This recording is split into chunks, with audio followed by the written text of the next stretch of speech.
Assalamualaikum dan salam sejahtera dan salam 129.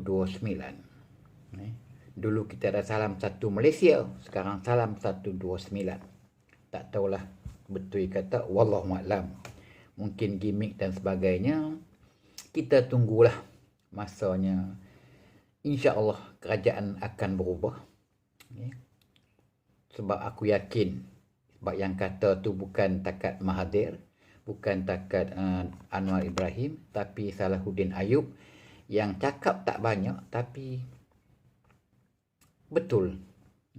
Dan macam kata Faiz Fazil pun, pokok takkan bergoyang kalau tak ada angin. Jadi kita tunggulah bila angin tu datang supaya kerajaan kita kembali kepada kerajaan Pakatan Harapan yang gemilang dan terbilang. Tapi hari ini aku nak cerita sikit tentang, nak bandingkan antara dua Menteri Keuangan. Okey, dulu kita ada Menteri Keuangan, nama dia Lim Guan Eng daripada DAP.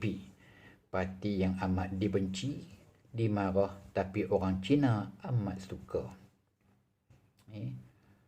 Dari segi integriti, dari segi kebolehpercayaan, dari segi moral, mereka tinggi sebab tidak terlibat dengan kleptokrasi. Okey. Menteri Keuangan dulu, bila dia pegang saja tugas, seminggu tak sampai dia dah boleh keluarkan satu angka bahawa negara kita ni berhutang 1 trilion lebih. Trilion, no? It's a 1,000 billion. 1 trilion lebih. Dan orang pun heranlah, macam mana 1 trilion lebih sedangkan hutang yang tertera yang sebenarnya hanya 800 bilion. Itu bezanya. Bezanya orang kita, orang Melayu, bangsa aku dengan orang Cina. Lim Guan Eng, dia anggapkan semua hutang yang ditanggung kerajaan ialah hutang-hutang yang tak boleh dibayar. Jadi maknanya walaupun hutang tu boleh dibayar, tapi dia anggap hutang tak boleh dibayar sebagai tanggungan kerajaan. Jadi bila hutang dianggap sebagai tak boleh dibayar, maka hutang akan tinggi. Dan dia buat usaha-usaha untuk mengurangkan hutang dan menjadikan Malaysia ni lebih makmur dan sejahtera pada masa akan datang. They think of the future, bukan masa sekarang. Jadi itu sebab dia kata hutang Malaysia melebihi 1 trilion kerana dia anggap hutang semua, apa juga hutang yang dijamin kerajaan adalah sebagai hutang yang tak boleh dibayar, yang kita kena bayar. Itu maknanya a step forward. Menteri Keuangan yang baru ni lain pula cerita. Dia kata kerajaan berhutang sebab apa? Apa guna hutang sebab duit banyak? Apa guna hutang duit banyak? Itu yang aku heran. Dia ni CEO bank. Aku nak ceritakan hang. Aku pun banyak berhutang. Hutang banyak. Biasa berhutang lah. Masa kita nak berhutang tu, dia akan tanya berapa gaji kita, berapa tanggungan kita. Dia tolak semua kira pikir ramai. Oh, encik layak berhutang. Baru dia bagi hutang. Maknanya, dia tengok kewangan kita. Kalau kewangan kukuh, baru bank bagi hutang. Takkan nak tunggu kerajaan bankrupt baru kita nak berhutang. Pada masa tu, siapa nak bagi hutang? Yang bagi hutang hanyalah apa tu? World Bank. Yang tu dengan faedah dan sebagainya yang menyebabkan negara bertambah bankrupt. Jadi, hutang waktu kita ada duit lah. Waktu kita ada duit, baru orang bagi hutang. Waktu kita nak bankrupt, mana siapa nak bagi hutang? Sebab tu orang bankrupt, yang declare bankrupt, tak ada bank yang boleh bagi dia hutang. Sebab dia dah bankrupt. Nak bayar macam mana? Kalau bank bagi hutang, bank pula bankrupt. Itu yang aku heran. Sebab itulah aku tengok, dulu aku terbaca tentang satu berita tentang hebatnya public bank ni, toke dia. Nama dia Tan Sri Dr. Tan apa tu? Tan Bun Piao ke nama dia. Dia ni biasa di interview dalam TV oleh seorang pemberita TV3 lah, tak salah aku TV3 lah, satu stesen TV lah, tak tahu nama mana tu, yang pemberita kata Melayu lah kita tu, dia kata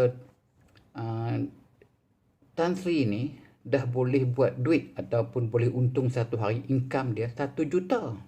Yalah, sebab public bank time tu dia untung lebih pada 400 juta setahun. Tapi kenapa Tan Sri tak pergi bercuti, tak pergi makan angin, whatever lah, pergi private jet ke apa ke, berpadanan lah dengan 1 juta sehari income. Ini yang jawapan dia.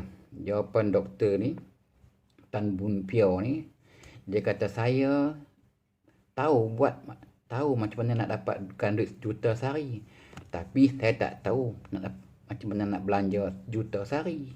Ini mentality. Hak tanya tu Melayu, dia ke nak berhabis. Hak yang jawab tu Cina, dia ke simpan. Itu beza yang kita kena akui.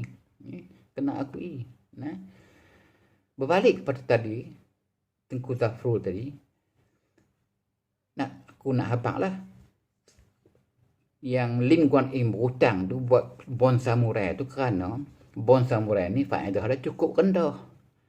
Jadi bila kita ambil bond samurai rendah interestnya, kita guna untuk bayar pinjaman yang dilakukan oleh kerajaan BN dulu dengan faedah yang cukup tinggi.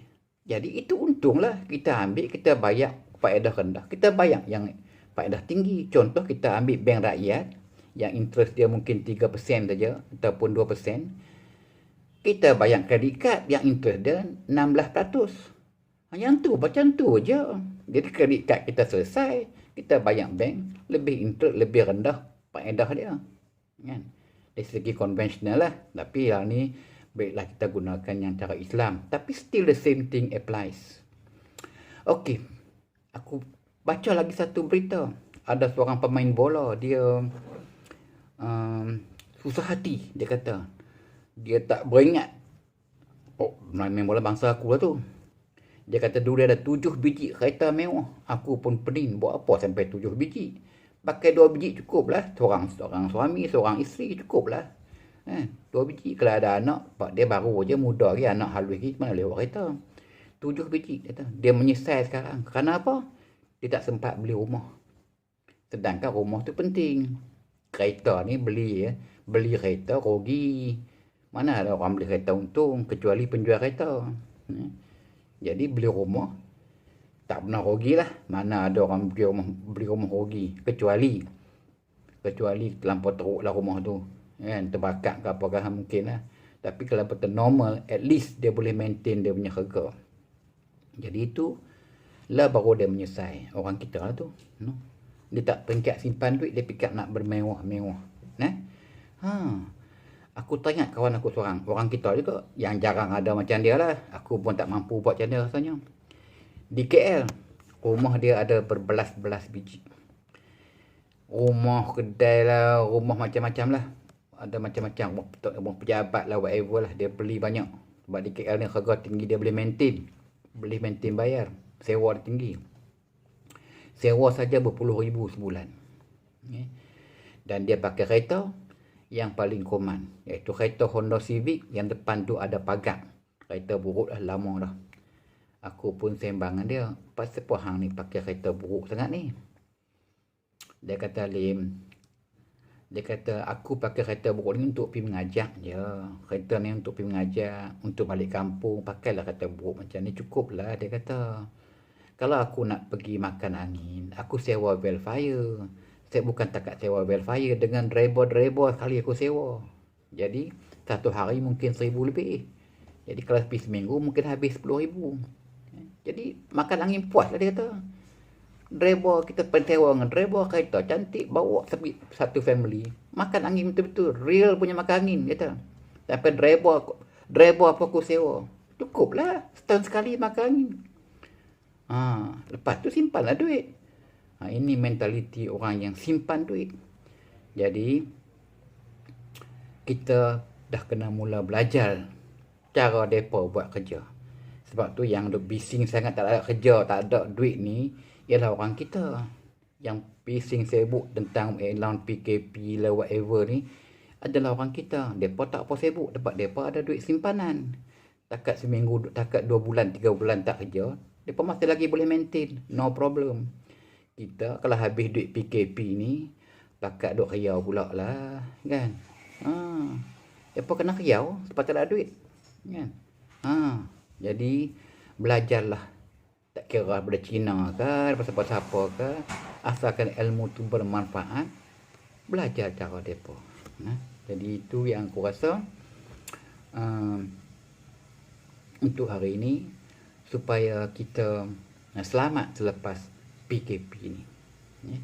Jadi kita kena tengoklah siapa menteri yang baik, siapa menteri yang kurang reti. Dia mungkin hebat dari segi banker, tapi dari segi urus wang negara nampaknya kurang berjaya. Sebab dah 3 bulan ambil jadi menteri, aku tak tahu apa dia buat.